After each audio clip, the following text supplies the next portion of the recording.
आज का ये एपिसोड शुरू करने से पहले एक छोटी सी बात।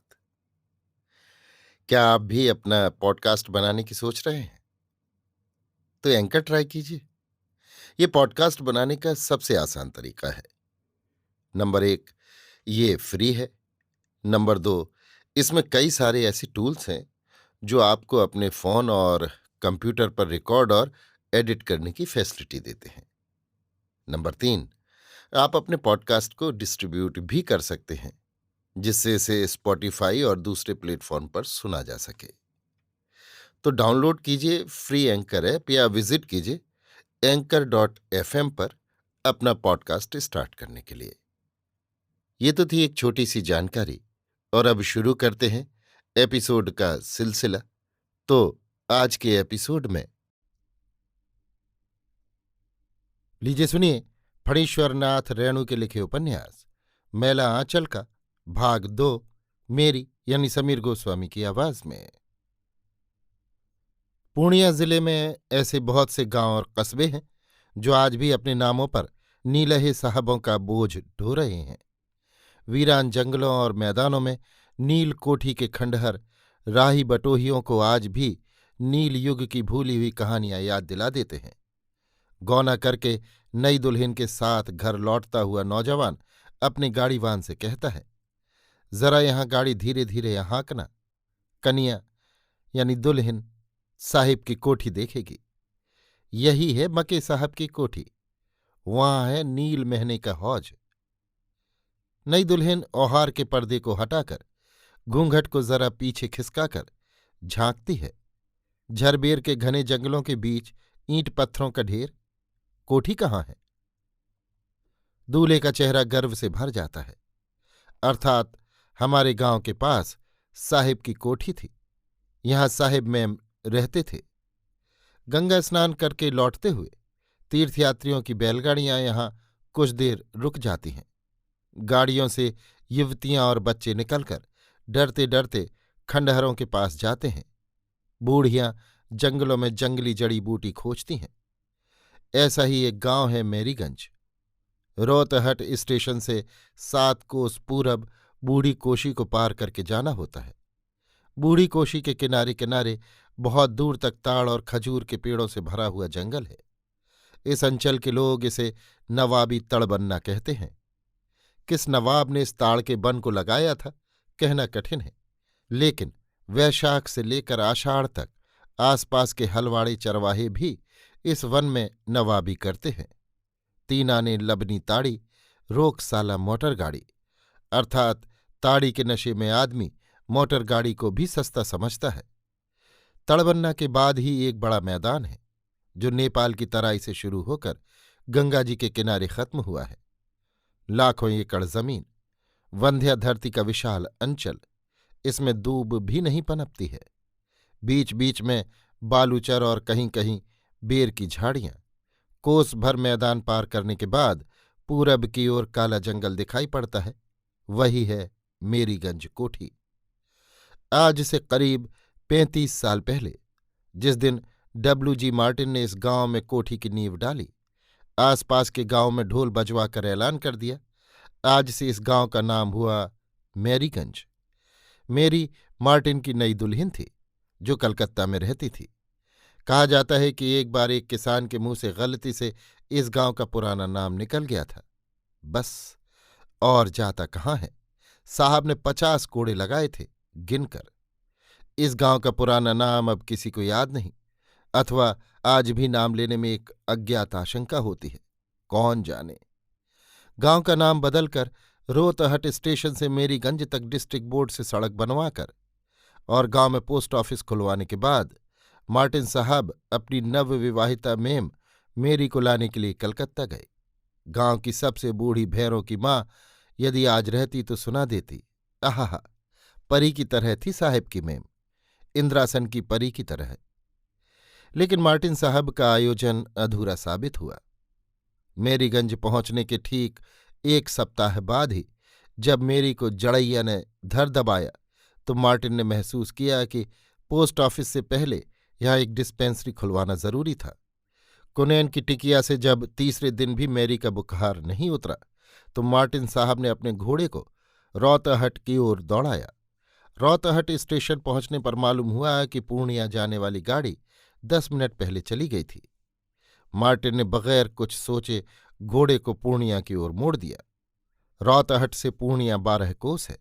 मेरीगंज में किसी से पूछिए, वो आपको मार्टिन के पंखराज घोड़े की ये कहानी विस्तारपूर्वक सुना देगा।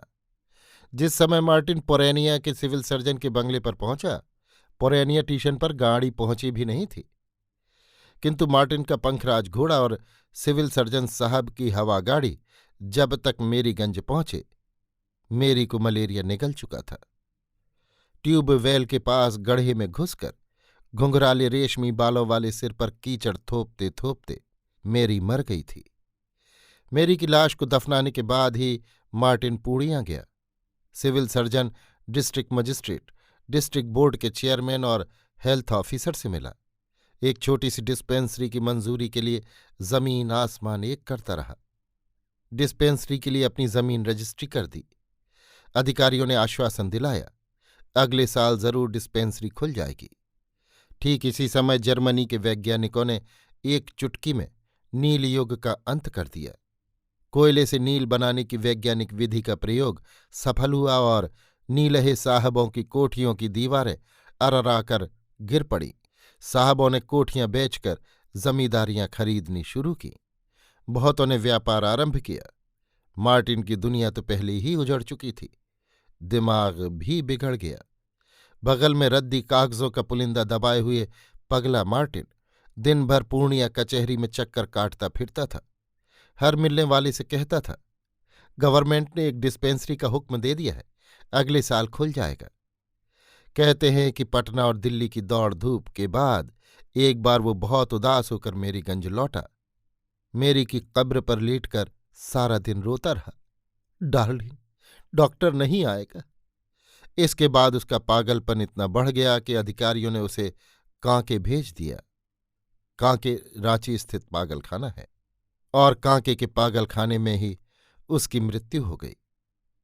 कोठी के बगीचे में अंग्रेजी फूलों के जंगल में आज भी मेरी की कब्र मौजूद है।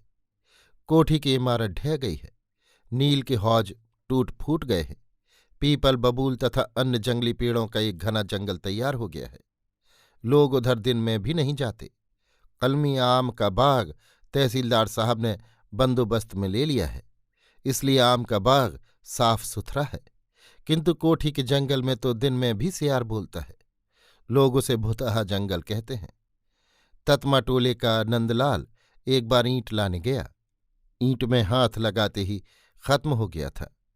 जंगल से एक प्रेतनी निकली और नंदलाल को कोड़े से पीटने लगी, सांप के कोड़े से। नंदलाल वहीं ढेर हो गया, बगुले की तरह उजली प्रेतनी। मेरीगंज एक बड़ा गांव है। 12 बरन के लोग रहते हैं। गांव के पूरब एक धारा है जिसे कमला नदी कहते हैं। बरसात में कमला भर जाती है, बाकी मौसम में बड़े बड़े गढ़ों में पानी जमा रहता है। मछलियों और कमल के फूलों से भरे हुए गढ़े। पौष पूर्णिमा के दिन इन्हीं गढ़ों में कोशी स्नान के लिए सुबह से शाम तक भीड़ लगी रहती है। रौताहट स्टेशन से हलवाई और परचून की दुकानें आती हैं। कमला मैया के महात्म के बारे में गांव के लोग तरह तरह की कहानियां कहते हैं। गांव में किसी के यहाँ शादी ब्याह या श्राद्ध का भोज हो, गृहपति स्नान करके गले में कपड़े का खूंट डालकर कमला मैया को 5 सुपारी से निमंत्रित करता था। इसके बाद पानी में हिलोरें उठने लगती थीं, ठीक जैसे नील के हौज में नील मथा जा रहा हो। फिर किनारे पर चांदी के थालों, कटोरों और गिलासों का ढेर लग जाता था। गृहपति सभी बर्तनों को गिनकर ले जाता था और भोज समाप्त होते ही कमला मैया को लौटा आता था। लेकिन सभी की नीयत एक जैसी नहीं होती। एक बार एक गृहपति ने कुछ थालियां और कटोरे चुरा रखे। बस उसी दिन से मैया ने बर्तन दान बंद कर दिया और उस गृहपति का तो वंश ही खत्म हो गया, एकदम निर्मूल। उस बिगड़ी नीयत वाले गृहपति के बारे में गांव में 2 राय हैं। राजपूत टोली के लोगों का कहना है वो कायस्थ टोली का गृहपति था। कायस्थ टोली वाले कहते हैं वो राजपूत था। राजपूतों और कायस्थों में पुश्तैनी मनमुटाव और झगड़े होते आए हैं। ब्राह्मणों की संख्या कम है, इसलिए वे हमेशा तीसरी शक्ति का कर्तव्य पूरा करते रहे हैं। अभी कुछ दिनों से यादवों के दल ने भी जोर पकड़ा है। जनेऊ लेने के बाद भी राजपूतों ने यदुवंशी क्षत्रिय को मान्यता नहीं दी। इसके विपरीत समय समय पर यदुवंशियों के क्षत्रित्व को वे व्यंग विद्रूप के बाणों से उभारते रहे। एक बार यदुवंशियों ने खुली चुनौती दे दी। बात तूल पकड़ने लगी थी। दोनों ओर से लोग लगे हुए थे।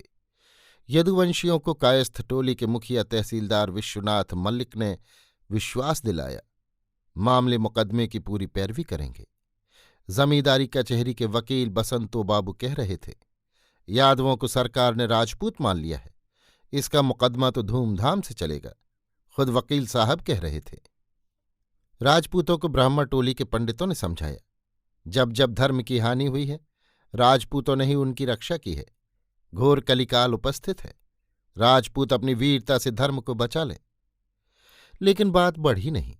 न जाने कैसे ये धर्म युद्ध रुक गया।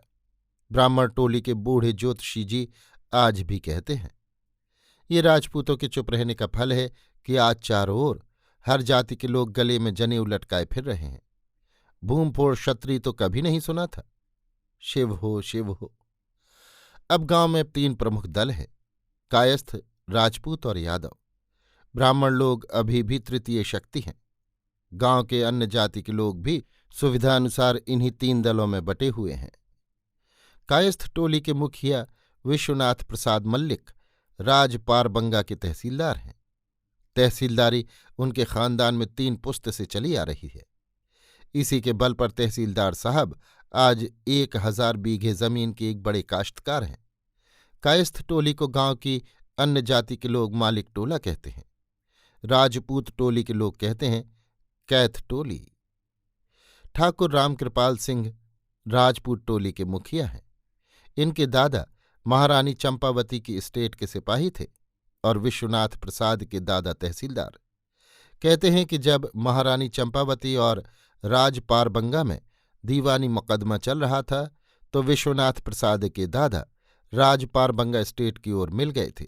स्टेट वालों को महारानी के सारे गुप्त कागजात हाथ लग गए और महारानी मुकदमे में हार गई। काशी जाने से पहले महारानी ने रामकृपाल सिंह के नाम अपनी बची हुई 300 बीघे जमीन की लिखा पढ़ी कर दी थी। रामकृपाल सिंह कहते हैं कि उनके दादा ने महारानी को एक बार डकैतों के हाथ से अकेले ही बचाया था। इसी के नाम में महारानी ने दान पत्र लिख दिया था।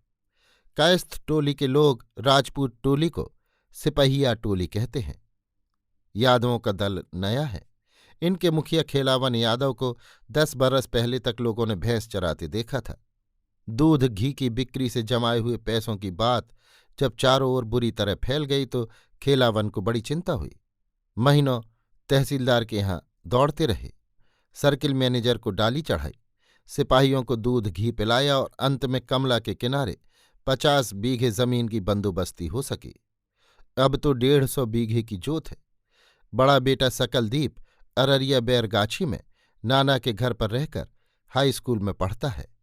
खेलावन सिंह यादव को लोग नया मातबर कहते हैं, लेकिन यादव क्षत्रिय टोली को अब गोअर टोली कहने की हिम्मत कोई नहीं करता।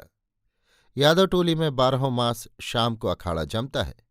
4 बजे दिन से ही शोभन मोची ढोल पीटता रहता है। ढाक ढिन्ना, ढाक ढिन्ना।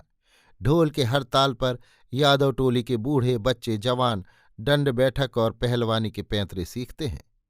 सारे मेरीगंज में 10 आदमी पढ़े लिखे हैं। पढ़े लिखे का मतलब हुआ अपना दस्तखत करने से लेकर तहसीलदारी करने तक की पढ़ाई। नए पढ़ने वालों की संख्या है 15। गांव की मुख्य पैदावार है धान, पाट और खेसारी। रब्बी की फसल भी कभी कभी अच्छी हो जाती है।